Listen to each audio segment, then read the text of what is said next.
Olá pessoal, sejam bem-vindos à sétima videoaula dessa série sobre modelagem de águas subterrâneas. Eu sou o professor Murilo César Lucas, da Universidade Estadual de Campinas.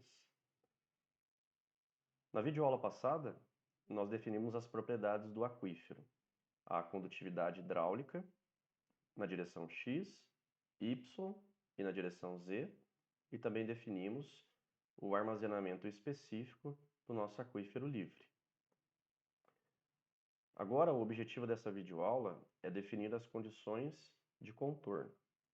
Então, lembrem-se, pelas nossas aulas teóricas, que esses modelos que trabalham com técnica de diferenças finitas, elementos finitos, volumes finitos, onde a gente discretiza o nosso domínio numa malha, e nesse caso aqui do ModFlow é uma malha regular, a gente precisa definir condições de contorno. A gente não vai se aprofundar muito nessas condições de contorno, e eu não vou colocar muitas, apenas as necessárias para que o modelo rode a simulação e que gere algum resultado que faça sentido, por uma questão de tempo.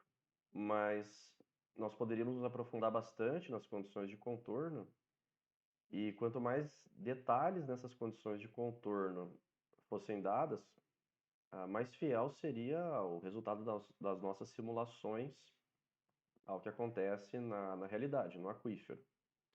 Então, a primeira coisa que eu vou fazer é desselecionar essa visualização dos valores de rendimento específico. Vou clicar em aplicar. E agora eu vou definir algumas condições de contorno. Antes de defini-las, é preciso ativá-las no Model Use. Então eu vou em Model e vou na opção, de novo, ModFlow, Packages and Programs. Clique. E as condições de contorno estão aqui, são as Boundary Conditions. Então, eu vou clicar nessa setinha. Conforme a gente viu na aula teórica, nós podemos selecionar três opções de condições de contorno. Uma de carga conhecida ou especificada, que é essa primeira opção. Uma de fluxo especificado ou conhecido, que é a segunda opção. E a terceira, que é de fluxo dependente da carga hidráulica, terceira opção.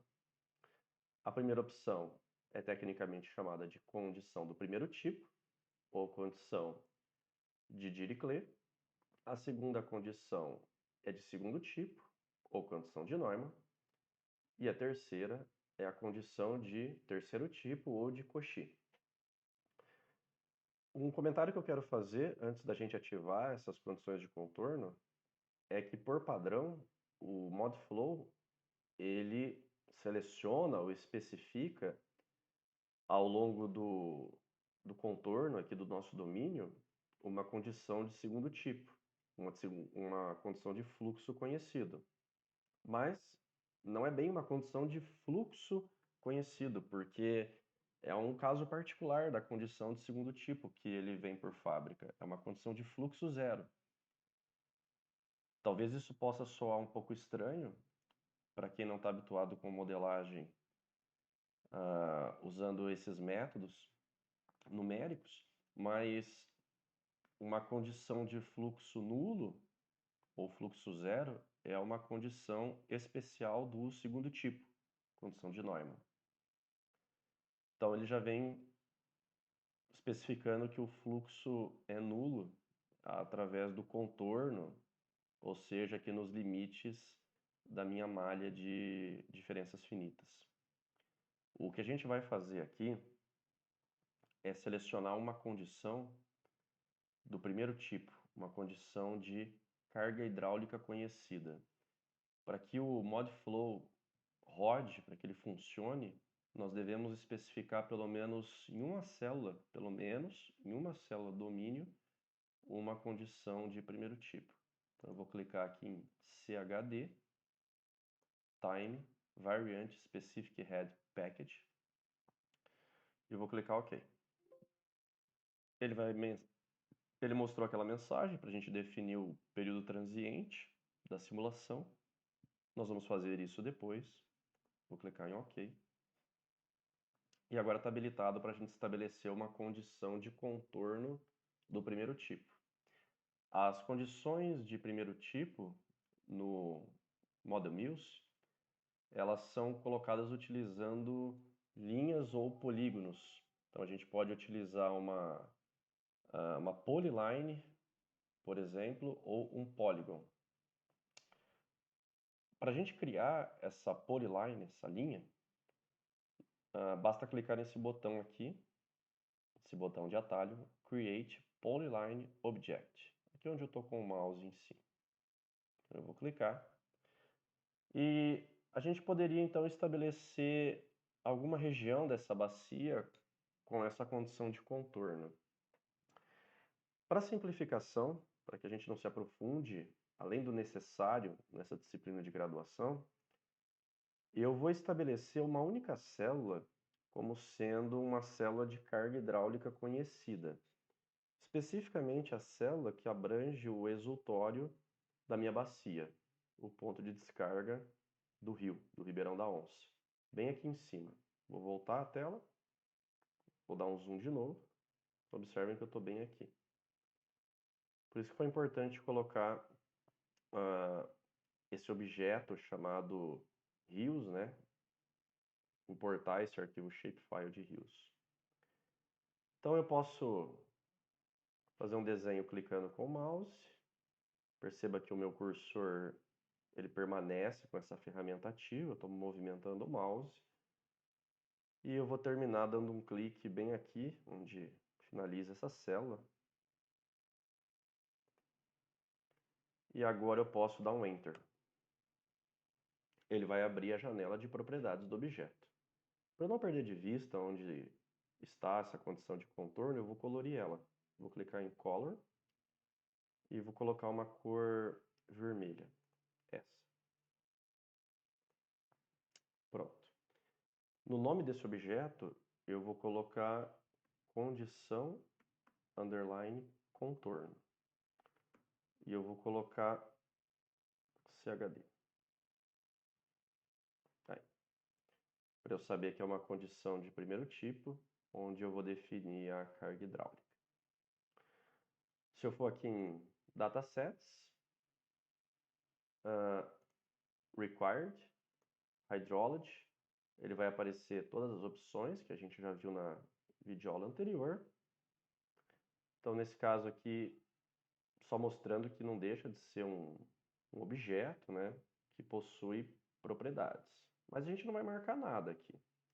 Nós vamos clicar em ModFlow Features, essa aba. Agora a gente vai selecionar CHD, que é a condição de primeiro tipo. Estou habilitando ela para esse objeto, atribuindo ela para esse objeto. E aqui a gente pode depois preencher. Então, por exemplo, aqui ele vai perguntar qual que é o tempo de início e o tempo de fim da simulação. Nós não definimos isso ainda, mas podemos definir. Aqui de fábrica ele vem com -1 e vem com 0. Então ele está indo do, vamos dizer, entre aspas, né, do dia -1 até o 0, um dia. Já já a gente mexe nessa opção. Aqui ele está pedindo o Starting Head. Esse Starting Head é a carga hidráulica no início da minha simulação. Então qual valor a gente vai atribuir aqui? Bom, nesse caso, eu já fiz alguns testes prévios e eu vou atribuir um valor de 630.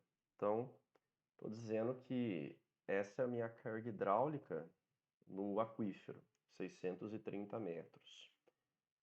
De novo, a gente sabe dessas cargas hidráulicas a partir de medições, por exemplo, utilizando poços. Então, estou colocando que do fim até o início da minha simulação, a carga hidráulica ela é conhecida e constante. Existe a opção de mexer nisso. A gente poderia trabalhar no final da simulação com um valor diferente de 630. Aqui não está habilitado ainda para eu fazer esse tipo de edição, porque nós não definimos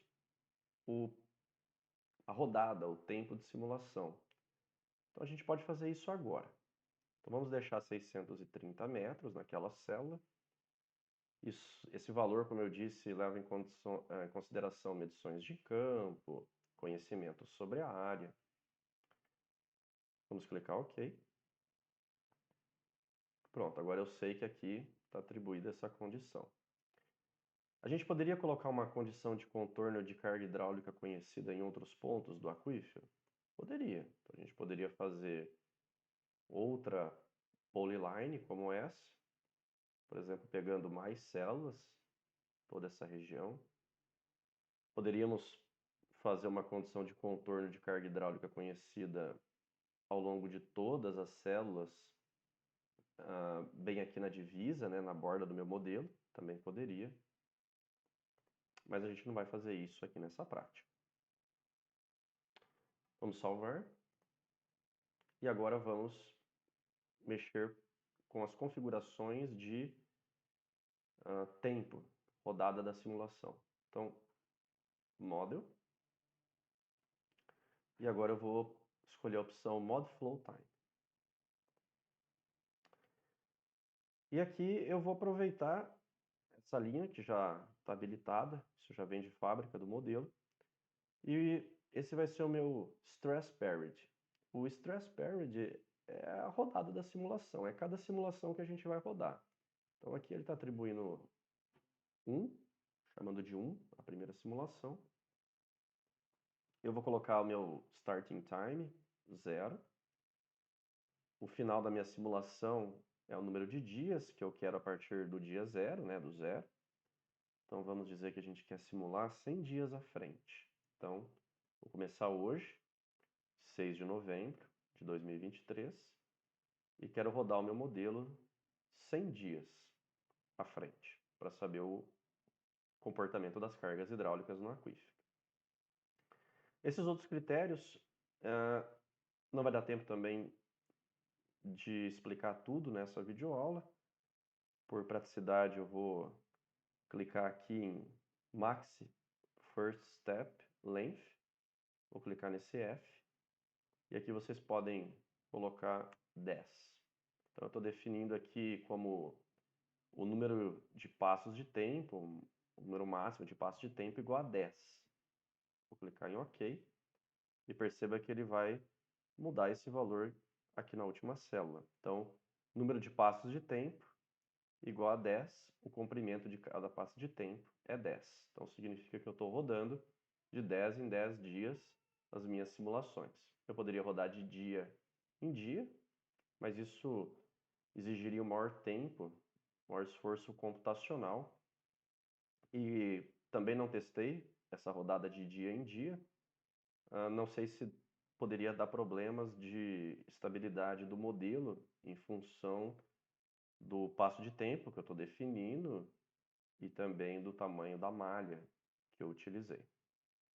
Então, são questões que depois vocês podem se aprofundar.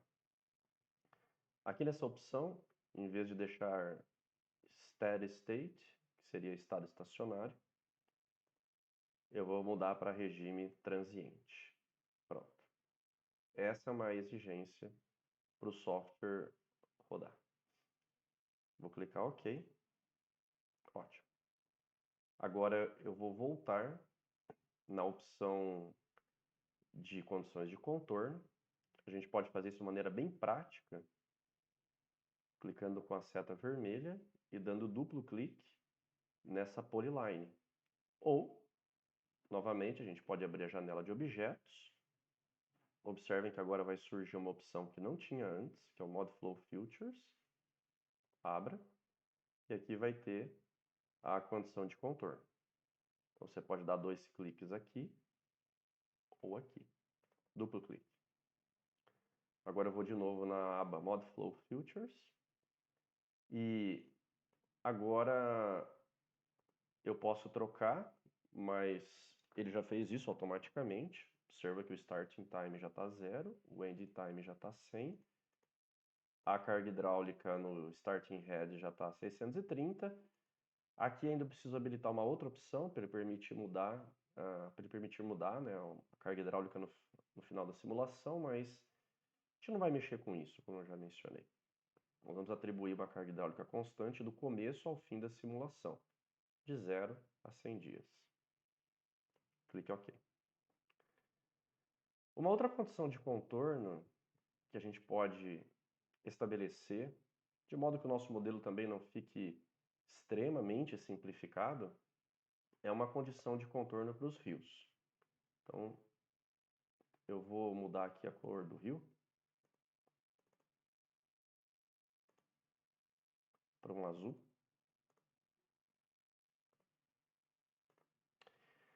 E vou estabelecer uma condição de contorno para o rio. Para isso, eu vou em Model, ModFlow Packages and Programs. De novo, eu vou em Boundary Conditions, que são as condições de contorno. E agora eu vou colocar uma condição de terceiro tipo para os rios. É bem comum a gente fazer isso. Head Dependent Flux. Vejam quantas condições de terceiro tipo podem ser atribuídas no ModFlow. Novamente, não vai dar tempo de explicar todas. Se a gente estivesse fazendo um trabalho mais preciso, eu utilizaria o River Package. Então, tem motivos pelos quais o River Package ele vai fazer um balanço de massa entre o rio e o aquífero de uma maneira mais confiável. Pois vocês podem ler o manual do programa. Nesse caso, para simplificar e a gente não precisar ficar entrando com informações adicionais, eu vou utilizar o Drain Package, pacote de drenagem. Mas, de novo, é melhor utilizar o River Package. Aqui ele vai pedir para vocês a cota, a elevação do Talveg, do rio principal. É uma informação adicional, que eu não tenho. Então, vou clicar em OK e habilitei essa condição de contorno. Agora, a gente pode estabelecer ela para esses rios, para essa rede de drenagem. Então, eu vou clicar aqui com a seta vermelha. Vou clicar dando duplo clique aqui no rio. Pronto. Perdão. Ele acabou selecionando o contorno da bacia. Clique no rio. Certifique-se que está no rio. Agora eu estou no Ribeirão da Onça, que é o rio. Agora eu vou em ModFlow Filters e vou ativar o pacote de drenagem, essa condição de contorno. Note que não precisaria ser feito desse jeito. Como eu disse antes, poderia ser utilizada essa caixa aqui de opções de objetos. Então a gente clicaria aqui e deveria estar aqui. Não está aparecendo, possivelmente porque eu não atribuí ainda. Aqui. Unused Objects. Agora eu vou clicar em ModFlow Filter, de novo. Ativar o pacote de drenagem. No Starting Time vou colocar 0. No Ending Time 100 dias de simulação. Ele vai me pedir uma elevação, ou seja, qual é a elevação, nível de água do rio. Então aqui a gente tem Ribeirão da Onça e seus afluentes. Eu vou fazer o seguinte, eu vou clicar nesse F e vou estabelecer o Model Top como sendo o valor do nível de água nesse rio, da carga hidráulica no rio. Então, como eu tenho cotas do terreno, com base no meu modelo digital de elevação, eu vou aproveitar isso e utilizar o valor do modelo digital de elevação, supondo que esses valores são os valores de carga hidráulica no rio. Mas, de novo, a gente poderia trabalhar com outras abordagens e ter valores mais fiéis ao que é no terreno. Ok? Aqui é o valor da condutividade hidráulica no leito do rio. Então, quanto de água, entre aspas, passa ou é escoado do leito do rio para o aquífero. Eu não vou me preocupar muito com esse valor, eu não tenho ele aqui fácil, mas talvez na literatura científica vocês encontrem. Eu vou colocar um valor bem baixo, visto que essa condutividade é por unidade de comprimento ou área. Então 0,1 está bem baixo esse valor. e a gente está aqui com unidades de metro e dias, né? Praticamente para não ter essa troca de água, mas de posse do valor correto, a gente usaria. Então vejam como é importante ter medições em campo para alimentar o modelo. Caso contrário, o modelo não vai ser uma boa representação da realidade.